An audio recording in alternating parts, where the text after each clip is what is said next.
पानी का मसला है पाकिस्तान के लिए, खास तौर पर ये इंडस वाटर ट्रीटी के तहत पाकिस्तान की कौमी सलामती, मईशत, खुराक की दस्तयाबी और इंसानी बका का मामला है ये।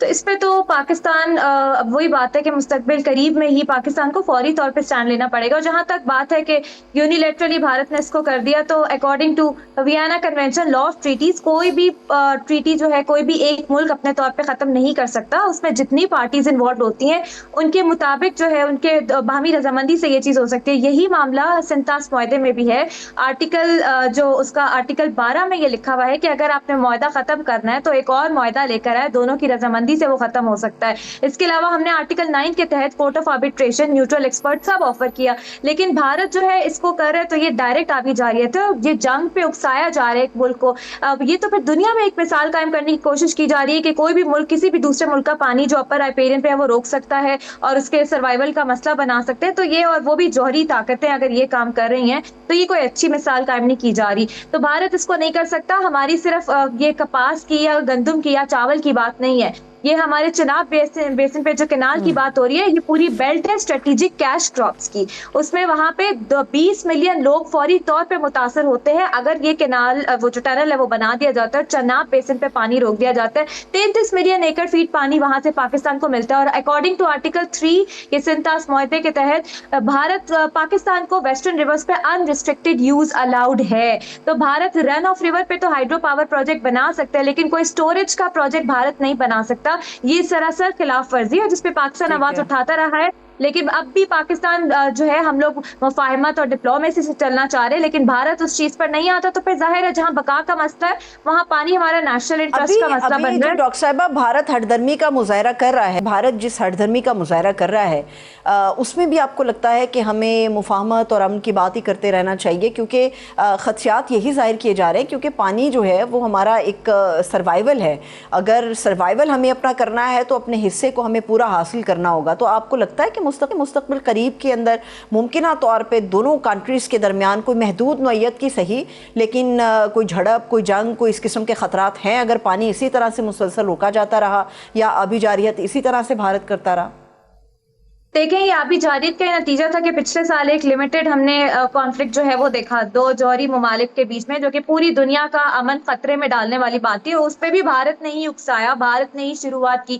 पाकिस्तान अमन का पैगाम देता है, पाकिस्तान कभी जंग पर नहीं उकसाता। अभी यूएस ईरान के मामले में भी आपने देखा, पूरी दुनिया ने देखा। तो ये तो पूरी दुनिया में साबित बात है कि पाकिस्तान अमन का पैगाम देता है। लेकिन जहां पे सर्वाइवल की बात है, जहां बका की बात है, वहां पे अभी देखें, एक तो मौसमियाती तब्दीली की वजह से पानी के रुख मामला वो खराब हो रहे हैं या चेंज हो रहे हैं, या अभी जखायर मसला बन रहा है पाकिस्तान के लिए। ऊपर से अगर एक ऐसा मुल्क बैठ के हमारा पानी रोकने की बातें करे तो वहां पे बिल्कुल इस किस्म के चांसेस होते हैं कि जंग जो है वो उकसाया जाता है, तो मामला बढ़ सकता है अगर इस मामले को फौरन खत्म ना किया जाए, या सिंतास मुआहदे पे जो वर्ल्ड बैंक जामिन है उसको इन्वॉल्व ना किया जाए कि वो एटलीस्ट मुआहदे का जो पासदारी के लिए जो आर्टिकल्स है उसमें एटलीस्ट भारत को वो कन्विंस करे कि ये नहीं किया जा सकता। जब सारे ऑप्शंस एग्जॉस्ट हो जाते हैं तो फिर at the end of the day कोई भी मुल्क अपने नेशनल इंटरेस्ट की खातिर जो उसको करना चाहिए वो करता है। और इसके बिल्कुल चांसेस मौजूद हैं कि अगर भारत ना बाज आए तो खुदा ना खास्ता ऐसा मामला हो सकता। ठीक है। अच्छा डॉक्टर साहब, मैं पढ़ रही थी कि इस वक्त जो मगरबी दरिया है जिस पे बेसिकली पाकिस्तान अपना हक महफूज रखता है, उनके ऊपर मुतादिद आबी और पन बिजली जो मंसूबे हैं वो जारी हैं। लेकिन एक जगह बड़ी मेरे लिए सूरत हाल बहुत तशवीशनाक बयान मुझे लगी कि जो रिजर्वायर फ्लशिंग है उसके तरीक़ेकार में भारत ने तब्दीलियां की हैं। अगर हम इसके तरीक़ेकार में तब्दीलियां कर देते हैं तो ये तो सरासर पाकिस्तान के, आप ये कह लीजिए कि बिल्कुल पाकिस्तान को ख़त्म करने वाली खुदा न ख्वास्ता बात हो सकती है, हमारे मुंह में खाक हो। लेकिन ये रिजर्वायर फ्लशिंग का जो तरीका उसने तब्दील किया है भारत ने, वो बहुत ही पेचीदा है और बहुत ही ख़तरनाक है पाकिस्तान के लिए। बिल्कुल, और इस पे आप मौसमियाती तब्दीली भी ऐड कर दें कि जहाँ पे हमारे आबी ज़खायर पहले ही ज़ेरे ज़मीन सूख रहे हैं। ज़ाहिर है जब भारत इस किस्म का मामला करता है, चिनाब बेसिन पे रिजर्वायर फ्लशिंग का मामला करता है, तो और पिछले साल भी हमने देखा कि जब वो पानी रोकने की बात करा था, सैलाब आया, उन्होंने पानी छोड़ दिया। और वो मतलब जब चाहे छोड़ दे, जब चाहे रोक ले, तो ऐसे तो हम अलाउड नहीं कर सकते इस चीज को। तो बिल्कुल ये डेंजरस है, और मौसमियाती तब्दीली के पॉइंट ऑफ व्यू से भी ये डेंजरस है। और उसमें एक और पॉइंट अहम है कि पाकिस्तान का मौसमियाती तब्दीली में भी कोई कॉन्ट्रीब्यूशन नहीं नहीं है, उसमें भी भारत का कंट्रीब्यूशन खित्ते में सबसे ज्यादा है। तो उस हवाले से भी देखना चाहिए कि दुनिया किस तरह सपोर्ट कर रही है। क्या ऐसे मुल्क को आप फंडिंग करते रहे डैम्स के लिए? ज़ाहिर है भारत को भी फंडिंग आती है, वो खुद भी अपने उसमें रखते हैं, तो कैसे आप फंड कर सकते हैं ऐसे मुल्क को जो मुसलसल दूसरे मुल्क का पानी रोकने के लिए डैम्स बना रहे हैं? और ये बहुत तशवीशनाक बात है कि रिजर्वॉयर फ्लशिंग से सिर्फ पानी सूखता नहीं है, रिजर्वॉयर फ्लशिंग के बाद वहां की पूरी डायनामिक्स चेंज हो जाते हैं। दूसरे मुल्क के लिए उसके रेत और ये सारे मामलात आते हैं, उसकी जमीन जो ज़रई जमीन है वो भी तबाह होने का खदशा होता है। किसानों के लिए बड़ी ये डेंजरस बात है। तो आप इस चीज पे अलाउ नहीं कर सकते और पाकिस्तान को सख्त से सख्त स्टांस लेने की जरूरत है। डिप्लोमेसी जहां तक चलती है फौरी तौर पे चलाएं, लेकिन ये सर्वाइवल का मसला है, इस पे हमें फौरी तौर पे जो है एक्ट करने की जरूरत है, चाहे डिप्लोमेटिक मैयर्स हो या फिर चाहे कोई हार्ड स्टांस हो। अभी अभी आप किसानों के हवाले से बात करिए। यकीनी तौर पे डॉक्टर साहब आपने ये पूरा देखा होगा कि पिछले साल और इस साल जो किसानों के हालात हैं बड़े ही बुरे हालात हैं, और अगर इस किस्म के बहाव को कंट्रोल इंडिया की तरफ से या भारत की तरफ से किया गया तो हमारा तो गंदम, चावल, कपास, गन्ना सबका सब जो है वो डूब जाएगा। अब मेरे लिए एक और बड़ा अहम पॉइंट है, पाकिस्तान जो है वो हमेशा तवानाई के मसाइल से दो चार रहता है। लोड शेडिंग का मसला यहाँ पे होता है, तवानाई मुख्तलिफ सेक्टर्स में किस तरह से जाएगी उस पर हम बड़े परेशान होते हैं। हमारे पास जो एक मेजर डैम्स हैं उसमें हमारे पास एक तरबेला है, एक मंगला है, जो बड़े पन बिजली के मंसूबे हैं। अगर यहाँ पे प्रेशर जो है वो इंडिया कंट्रोल कर लेता है या यहाँ पे भी वो अपना दबाव डालने की कोशिश करता है तो हम तो अभी जितने परेशान हैं, तवानाई के मसाइल से दो चार हैं, इसका मतलब है कि फिर वो आइंदा आने वाले वक्तों में खुदा ना खास्ता हम मज़ीद इसके अंदर धंस जाएंगे और फिर इसका कोई चारा नहीं, कोई हल नहीं है। और जहाँ तक आप इंटरनेशनली बात कर रही हैं, पूरी दुनिया को पता है कि भारत ये आबिजारियत कर रहा है, मगर हमारे लिए बदकिस्मती की बात यह है कि एक तरफ हम पूरी दुनिया की स्पॉटलाइट के अंदर है, मगर इस मामले के लेकर दुनिया में से कोई भी एक कंट्री जो है वो भारत के खिलाफ बात नहीं कर रहा है। इवन दो कि वर्ल्ड बैंक की तरफ से कोई भी बात नहीं की जा रही, हालांकि पाकिस्तान मुतादिद औकात के अंदर मुतादिद पैगामात जो है वो भिजवा चुका है कि हमारे साथ ये कुछ हो रहा है, और ये भी का वाकया नहीं, पिछले साल से ऑनवर्ड अब तक ये चलता आ रहा है।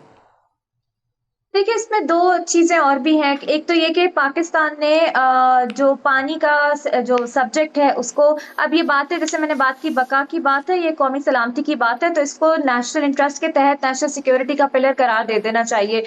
आई डोंट नो कि हम क्यों इसको नहीं कर रहे, उस तरजीह पे लाने के लिए और दुनिया को बताने के लिए कि हमारी बका का मसला ऐसे है कि हमने इसको नेशनल इंटरेस्ट में ट्रेडिशनल सिक्योरिटी थ्रेट करार दिया हुआ है। तो ये हम लोग तो इसके लिए जो चाहे करें। तो कुछ हमारी अपनी तरजीहात का भी मामला है कि हम क्यों पेशगी जो है वो क्यों एक्ट नहीं करते, हम रिएक्शनरी अप्रोच हमारी क्यों है। दूसरी हमारी अपनी आबी वसाइल पे जो मिस गवर्नेंस का भी कुछ चैलेंज है।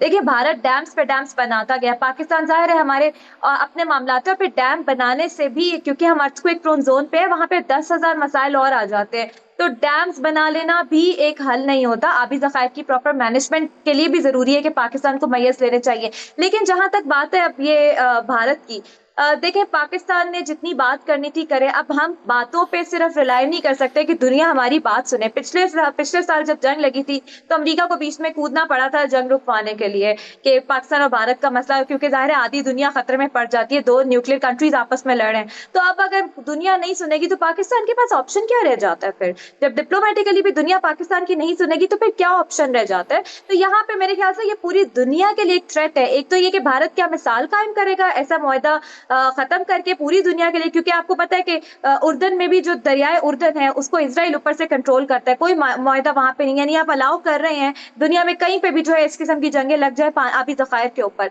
तो मेरे ख्याल से ये दुनिया को इस पे बहुत स्ट्रिक्टली देखना चाहिए कि ये हम किस तरह से मीडिएशन कर सकते हैं पाकिस्तान और भारत में ये सिंतास मुआहदे को कायम रखने के लिए, क्योंकि ये पूरी दुनिया के बका का मामला है। आबी ज़खायर पे आप जंगे कैसे कैसे बर्दाश्त करेंगे न्यूक्लियर स्टेट्स? क्या दुनिया बच पाएगी उसके बाद? तो यहाँ पे जो है हमें सोचने की बिल्कुल आप ठीक है।